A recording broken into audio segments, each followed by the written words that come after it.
கிமுக்கு முன் 543 காலப்பகுதியில், அதாவது விஜயனுடைய வருகைக்கு முன்பு, இலங்கையினுடைய நீர்ப்பாசன தொழில்நுட்பம் என்பது மிகவும் செம்மையாக காணப்பட்டிருக்கிறது.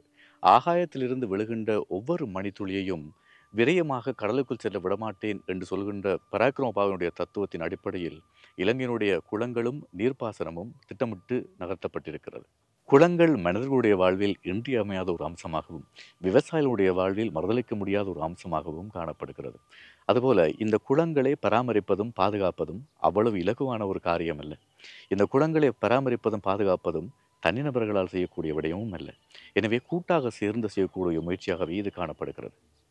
அந்த வகையில் கமக்கார் அமைப்பு கமநல சேவைகள் திணைக்களத்தோடு இணைந்து ஒவ்வொரு பருவகாலம் தொடங்குவதற்கு முன்பும் போகக்கால கூட்டத்தினை நடத்துகிறது.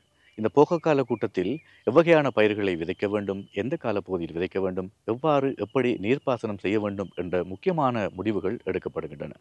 அதுபோல இந்த குளத்தை எப்படி பராமரிப்பது, எப்படி பாதுகாப்பது, அதற்குரிய நிதியை எங்கே இருந்து திரட்டுவது என்பது தொடர்பான முக்கியமான முடிவுகளும் இந்த போக கூட்டத்திலே எடுக்கப்படுகின்றன. குளங்களை பராமரித்தலில் குளக்கட்டை சுத்தம் செய்தல் முக்கியமான அம்சமாகும்.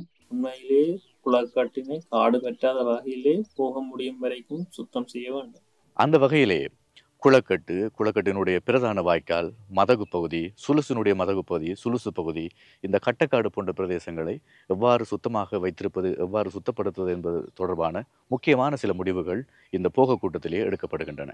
குளக்கட்டை எப்படி சுத்தம் செய்வது என்பது பற்றி இப்போது முடிவு செய்வோம். விவசாயிகள் அனைவரும் இது சம்பந்தமாக கருத்துக்களை தெரிவிக்குமாறு கேட்டுக்கொள்கின்றேன். குளக்கட்டினை ஒவ்வொரு விவசாயிகளுக்கும் பிரிவுகளாய் பிரித்து கொடுத்து குளக்கட்டினை சுத்தப்படுத்துவது சரியானது என நினைக்கின்றேன். அனைவருக்கும் வணக்கம். இந்த குளக்காடு சுத்தம் செய்கிறது குறிப்பிட்ட அளவான பணத்தை சேகரித்து அந்த பணத்தின் மூலம் எமது அமைப்பில் இருக்கிற உபகரணங்களை பயன்படுத்தி அது செய்வதன் மூலம் நல்லதுன்னு சொல்லி நான் நினைக்கிறேன். குளக்கட்டினை சுத்தப்படுத்துவதற்கு உங்களிடமிருந்து 2 யோசனைகள் கிடைக்கப்பட்டுள்ளன. முதலாவது யோசனைக்கு விருப்பமுள்ளவர்கள் வயதளித்து விதமாக தெரியுங்களாக்கும். 2வது யோசனைக்கு விருப்பமுள்ளவர்கள். ஆகவே அதிகப்படியாக 2வது யோசனை இருப்பதால் அதை நாங்கள் உறுதிப்படுத்துகின்றோம்.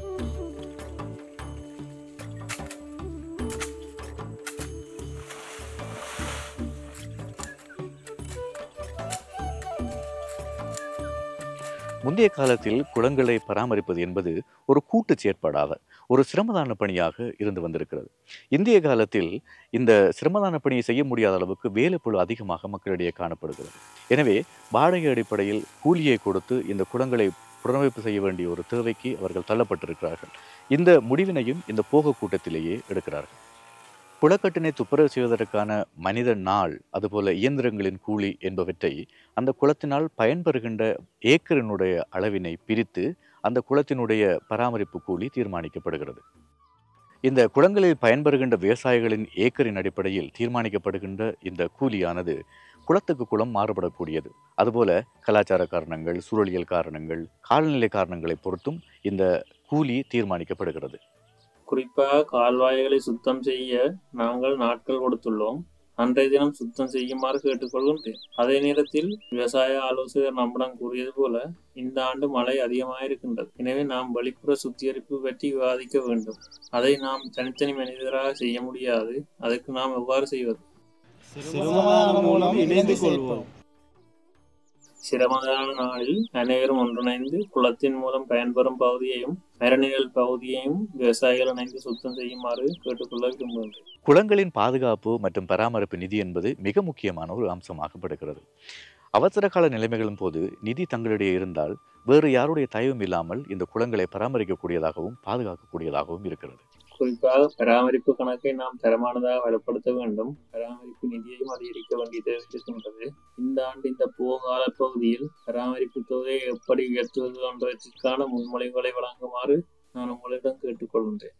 நமது குளங்கள்ல இருக்கிற மீன்களை வாடகைக்கு கொடுக்கறனால அதுல வர்ற வருமானத்தை வச்சு நம்மளோட குள பராமரிப்பு கட்டணத்துக்காக சேர்த்துக்கொள்ளலான்னு சொல்லி என்னோட கருத்து.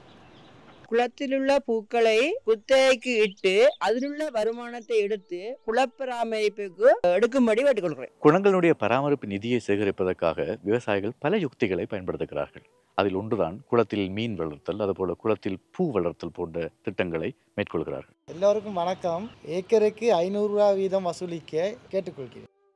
அவ்வாறு நிதி சேகரிக்கப்படாத விடத்து விவசாயிகளிடமிருந்து போகக்கால கூட்டத்தில் எடுக்கப்பட்ட முடிவுகளின் அடிப்படையில் நிதி வசூலிக்கப்பட்டு இந்த குளங்கள் புனரமைப்பு செய்யப்படுகின்றன. ஆகவே பராமரிப்பு நிதியை ஏக்கர் ஒன்றிற்கு ரூபாய் 500 வீதம் சேர்க்க முடிவு செய்துள்ளோம். நாங்கள் ஒரு திகதியினை முடிவு செய்வோம். எனவே அத்திகதிக்கு முன்னதாக பணத்தை கொடுத்துதவி பராமரிப்பு கணக்கை வலுவூட்டுமாறு கேட்டுக்கொள்ளுகிறேன். பல்வேறு கருத்துக்களை கொண்டிருக்கிற விவசாயிகள் இந்த பருவகால கூட்டத்தொடரின் பின்பு தங்களுடைய குளத்தை பராமரிப்பதற்குரிய ஒருமித்த முடிவினை எடுக்கிறார்கள். இதுவே இந்த பருவகால கூட்டத்தினுடைய மிக முக்கியமான சிறப்பு அம்சமாக காணப்படுகிறது.